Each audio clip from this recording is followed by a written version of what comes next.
Si tu as le Saint-Esprit, tu as le droit de chasser les démons, d'imposer les mains aux malades et ils vont guérir. Alléluia.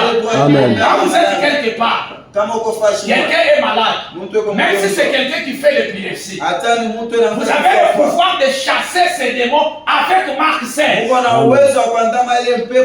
C'est ça les croyants. Un croyant se compare à la Bible. Alléluia. Amen. On me dit sur la même base, Dieu fera la même chose. Sur la même base. S'il ne fait pas la même chose, Branham dit qu'il doit se répartir. Maintenant, comment les chrétiens de la Bible, et quand ils croient, le Saint-Esprit vient sur eux et ils produisent des miracles. Mais toi, tu crois, on t'a baptisé, la puissance de Dieu n'est pas là. Non, non, non, non, non, non, non. Dieu n'est pas menteur. Soit que c'est toi qui ne lis pas la Bible chaque jour, soit tu ne viens pas à l'église tous les jours. Alléluia. Amen. Écoutez, il y a des choses. Parfois, il faut se poser la question. Ça fait combien de temps que tu viens à l'église? On dit que je suis un chrétien. Mais est-ce que dans ma vie, la puissance de Dieu est là? Alléluia. Amen. Est-ce que moi ici, je peux chasser un démon? Alléluia. Amen. Donc il y a des gens, où tu as alléluia, alléluia, alléluia. Mais comme à tout, Mushiku, Analota, tout Mouloji, et voilà, vous allez voir. Pasteur. Avant d'appeler les pasteurs, toi, essaye d'abord. Toi, chasse d'abord les démons. Toi, prie d'abord. Si ça ne va pas, alors viens chez les pasteurs. Est-ce que vous comprenez? Est-ce qu'on peut applaudir le Seigneur? Pour produire des chrétiens responsables. Est-ce que vous comprenez? Que vous soyez femme, que vous soyez homme. Branham dit Dieu ne fait pas des demi-chrétiens. Quand tu es chrétien, tu dois être puissant. Un chrétien est puissant. Des femmes puissantes. Un homme puissant. Oh, soyez sincères. Si toi tu vois que dans ta vie chrétienne, vie à puissance, où il y a du combat ou pas de Saint-Esprit, c'est gratuit.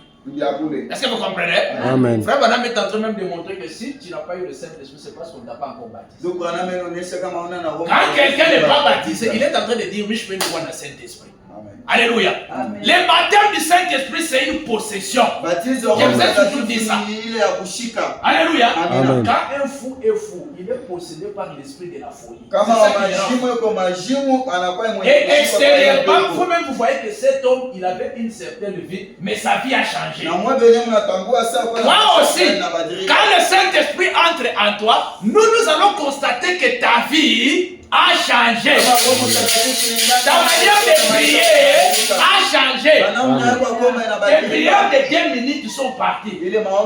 Parce que le Saint-Esprit, c'est la puissance de prier. Quand le Saint-Esprit entre en toi, parmi les caractéristiques, tu feras que la capacité de prier augmente. C'est le Saint-Esprit. Donc nous regardons le Saint-Esprit de quelqu'un par rapport à ce que la Bible et les messages disent. Les Saint-Esprit, ce ne sont pas des terreurs. Ce n'est pas parce que quelqu'un monte du haut de la chair en train de prêcher. On a fait prêcher. Même comme vous avez quitté mon église, vous serez maudits. Maudits, nous sommes tes enfants. Nous sommes tes enfants. Nous sommes tes bénis. C'est toi qui es mort à la croix pour nous. C'est toi qui nous as envoyé frère Branham. Non, il y a des choses qu'il ne faut pas accepter. Amen. N'acceptez pas des terreurs. Croyez ce que la parole dit. Même moi, si je vous prêche quelque chose, si ça contredit frère Branham, vous avez le droit de m'écrire, pasteur, ce que tu dis là. Mais frère Branham dit ça. Je vais équilibrer ici. Est-ce que vous comprenez? Amen. Dans cet âge où nous vivons, l'homme qu'il faut écouter, c'est frère Branham. Est-ce que vous comprenez? Amen. Nous, si nous prêchons, nous sommes frère Branham dans la continuité.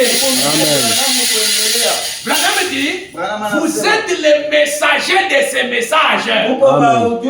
Il ajoute, il dit, vous êtes les anges de l'alliance. Amen. Donc si toi tu veux voir le Dieu de Branham, attache-toi à ce que Branham dit. N'est-ce pas, chez les pentecôtistes, il y a aussi des hommes de Dieu qui prêchent bien. Nous, on n'a pas de problème avec ça. Le problème, c'est quand quelqu'un prêche, il vous transmet quoi venant de la part de Dieu.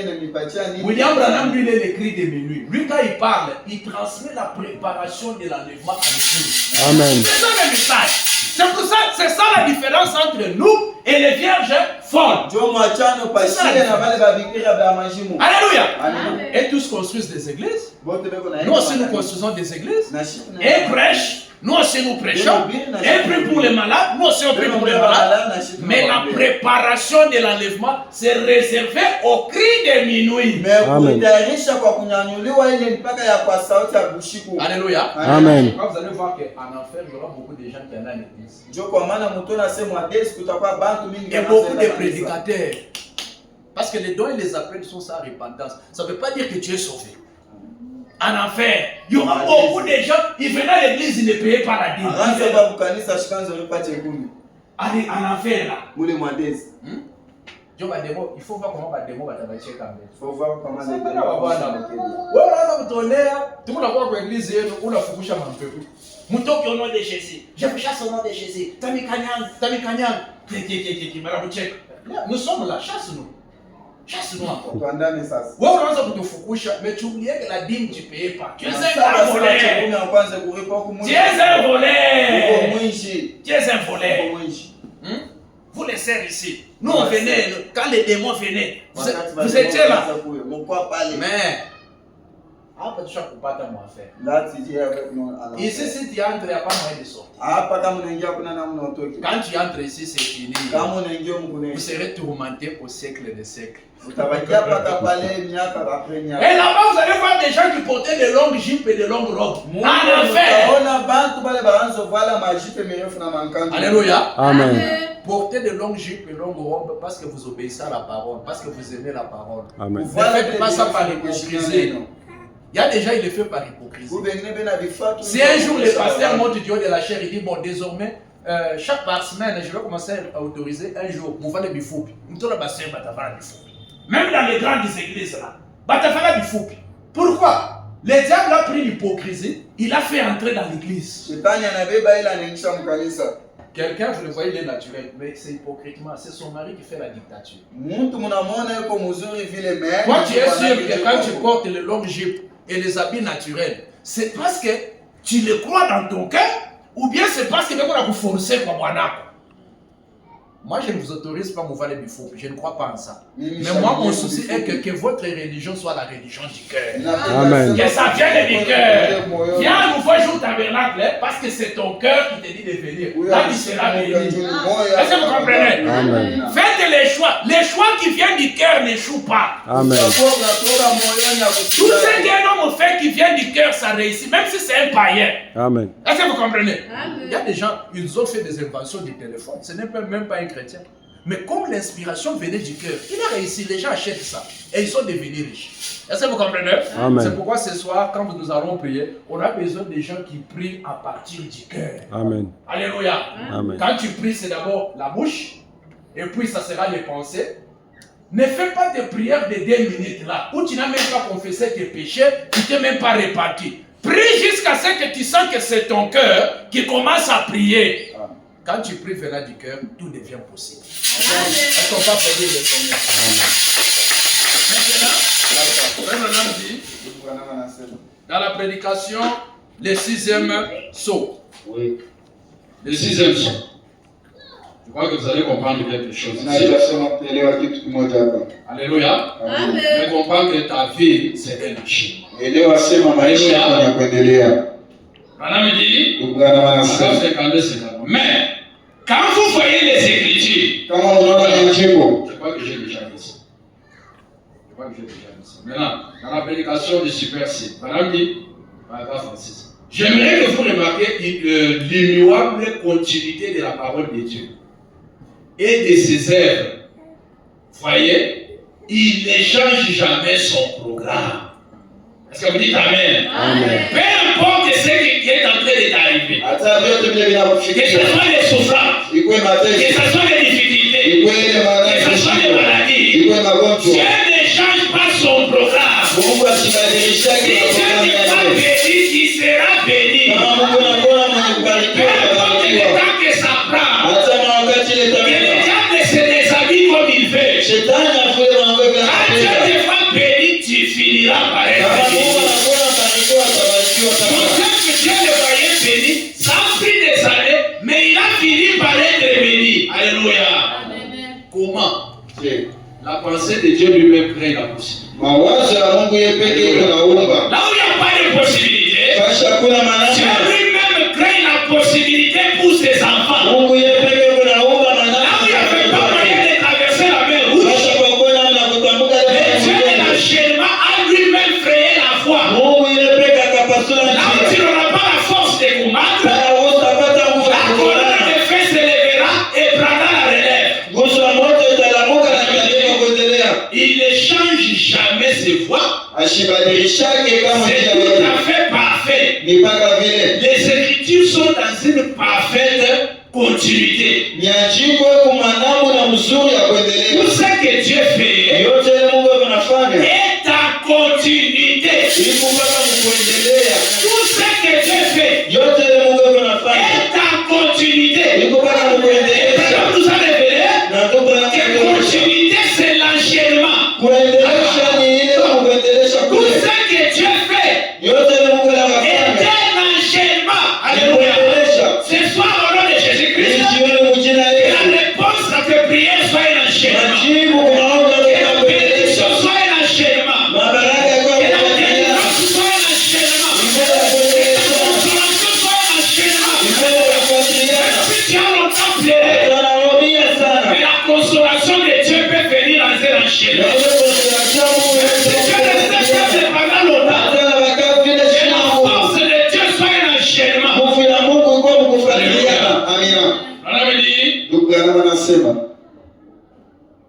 Est en continuité avec les choses qu'il a déjà faites. Voyez, c'est ce qu'il a fait une première fois.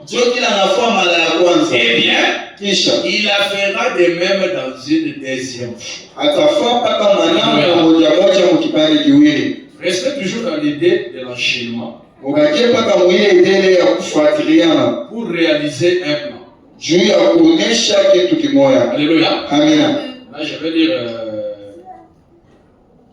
je vais commenter un peu sur les nids d'aigle par rapport à la continuité, par rapport à l'enchaînement. Lorsque un aigle fait son nid, alléluia. On parle des nids, vous comprenez? Et n'oubliez pas que les nids d'aigle, c'est l'église. Alléluia. Et Jésus-Christ, lui, est la meilleure aigle, nous sommes ses aigles. Alléluia. C'est comme ça que nous savons. Mais là, la meilleure aigle, quand il fait son nid, et que les aigles sont nés, les aigles ont d'abord des ailes temporaires, qu'on appelle des ailes lâches.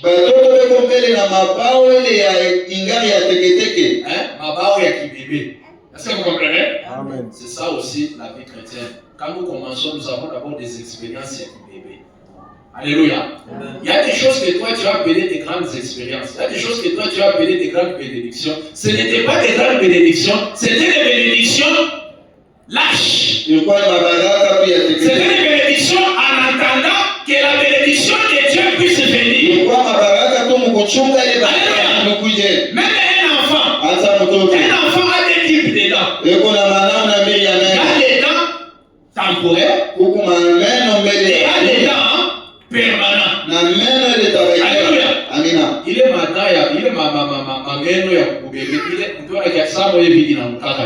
vous avez constaté ça, non?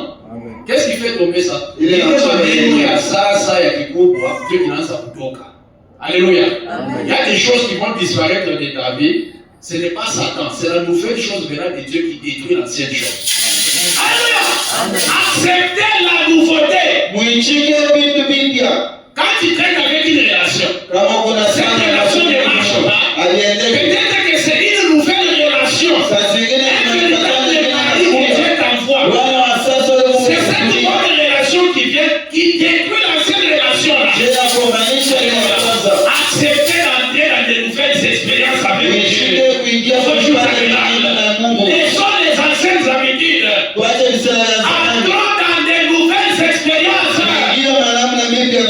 Alléluia. On dit maintenant, le poulet ne sait pas de quoi parle l'aigle. La mère aigle est certainement décidée. Parce qu'elle est une véritable mère. Elle décide que ses enfants ne marcheront pas comme des poulets. Quand je parle de la mère aigle, je parle de Dieu. Et quand je parle des aiglons, je parle de toi. Elle veille donc sur eux. Jusqu'à ce que leurs plumes soient pleinement développées. Ce soir-là, les tempêtes des sorcières, il y a un Dieu qui veille sur toi. Jusqu'à ce que tes plumes soient développées. Tu ne le vois pas, et pourtant il est là. Il est la force invisible du croyant. Elle veille sur eux. Et un jour, elle décide que c'est le moment de changer de position. Dans la vie d'un chrétien, c'est Dieu qui décide le moment du changement.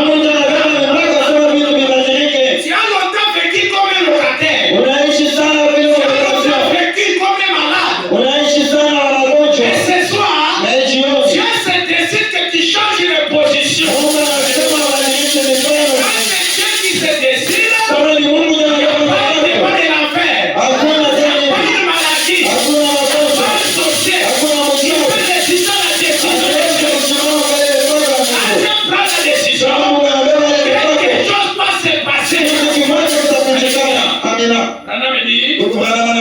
Je suis si heureux que Dieu ne nous garde pas dans la monotonie. Monotonie veut dire les choses habituelles, les mêmes choses là toujours. Les mêmes choses là. Les mêmes choses habituelles. Toujours les mêmes quartiers. Toujours les mêmes habits. Toujours les mêmes expériences.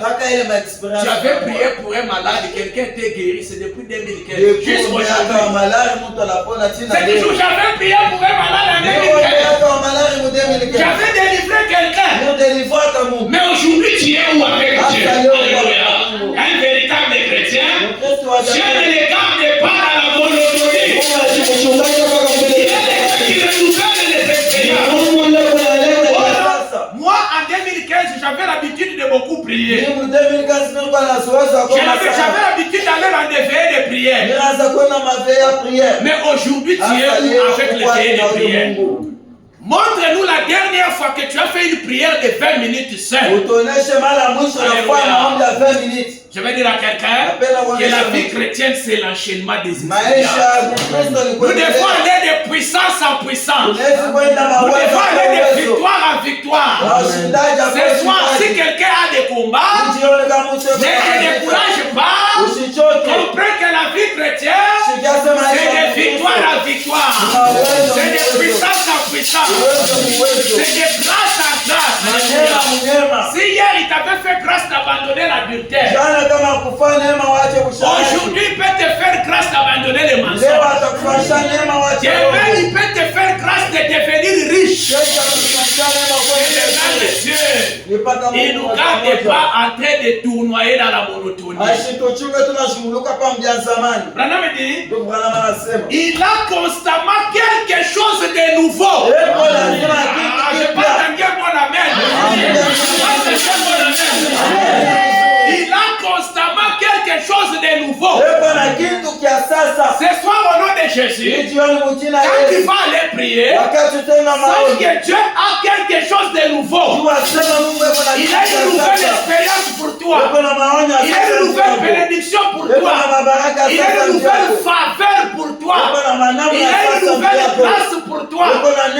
Si Dieu avait fait quelque chose, cette chose-là c'est pour hier. Maintenant on a besoin de la manne d'aujourd'hui. On a besoin de la grâce d'aujourd'hui. Alléluia. Branham dit, il a constamment quelque chose de nouveau. Une bénédiction qui suit une autre.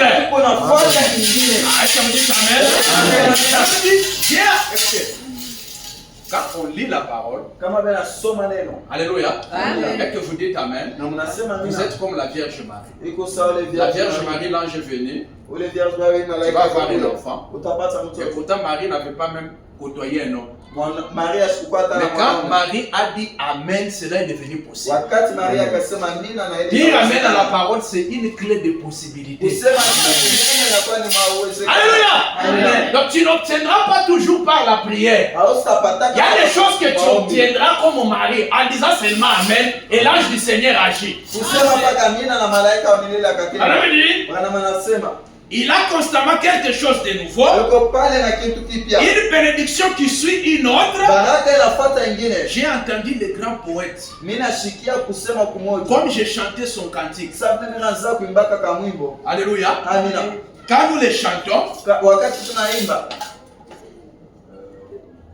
nous les chantons, là dans la vieille église baptiste du Kentucky, la chanson c'était les flots de joie inondent mon âme comme les vagues de la mer qui déferlent. Et la première fois que je me suis tenu au bord d'une grande étendue d'eau, c'était ici au lac Shore Drive. Et ainsi de suite. Maintenant revenons sur la mer. Donc nous sommes tous d'accord que Dieu dans son nez, il est le Dieu qui amène des nouveautés. Alléluia. Ce n'est pas pour dire qu'il n'y a pas seulement l'Ancien Testament, il y a aussi le Nouveau Testament. Les revenus où vous devez passer de l'Ancien Testament de votre vie au Nouveau Testament de votre vie. Alléluia. Une vie de nouveaux témoignages. Nana me dit, et la mère règle voulait opérer un changement dans l'église. Nouveau jour tabernacle. Un temps est venu où Dieu veut opérer les changements nouveau jour. Mais si tu es distrait, tu vas rater. En venant à l'église irrégulièrement. Aujourd'hui tu viens de mettre, tu ne viens pas.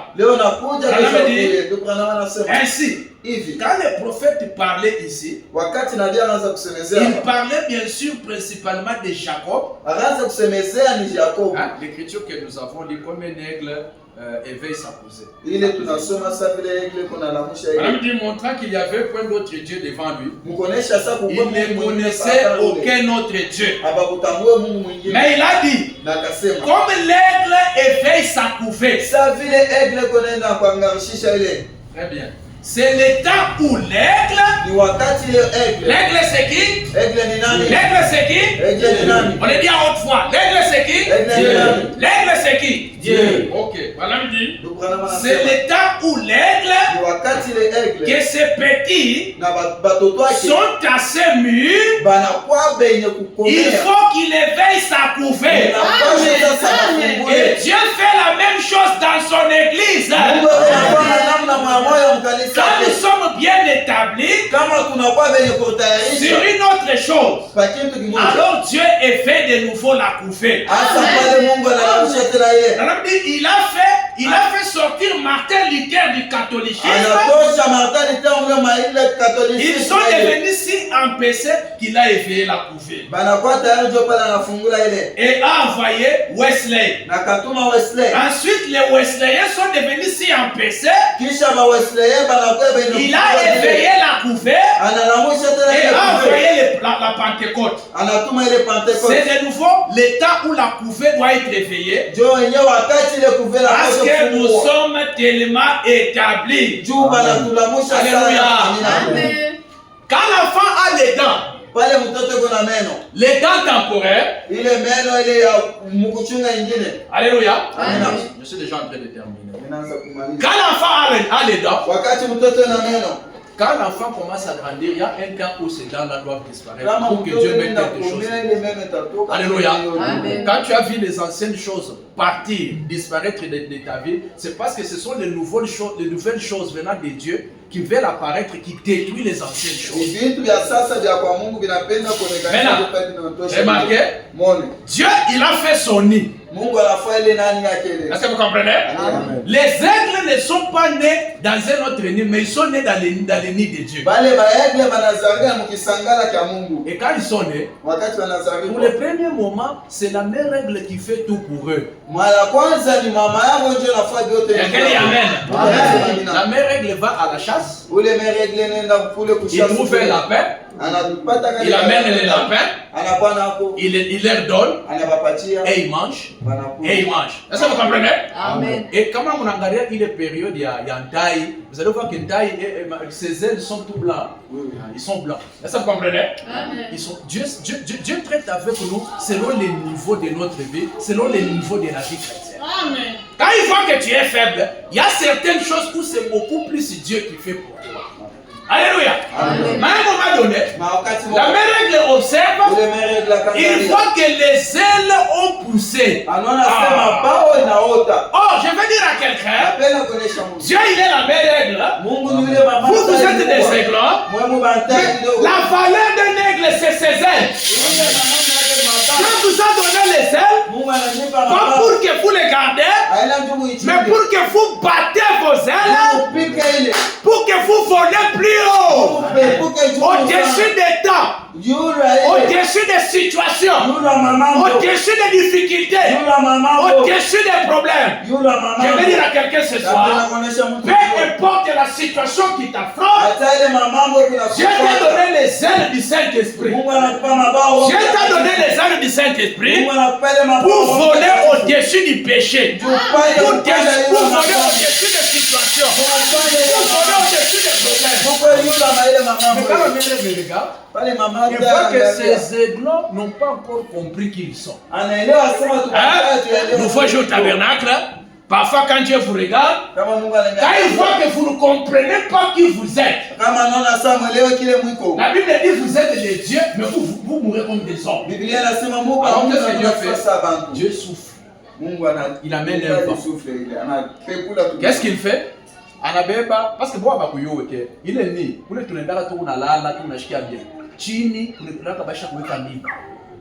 Elles ne savent pas ça. Alors quand Dieu voit que toi en tant que chrétien, pour lire la Bible, c'est seulement si le pasteur te prêche. Pour vivre la vie de prière, c'est seulement si le pasteur te dit prie. Pour venir dans la veillée prier, c'est seulement si on te dit va veiller. Qu'est-ce que Dieu fait? Dieu retire les choses là qui te donnent de la joie. Dieu retire les choses là qui te donnent, comment je peux dire, le terme me manque.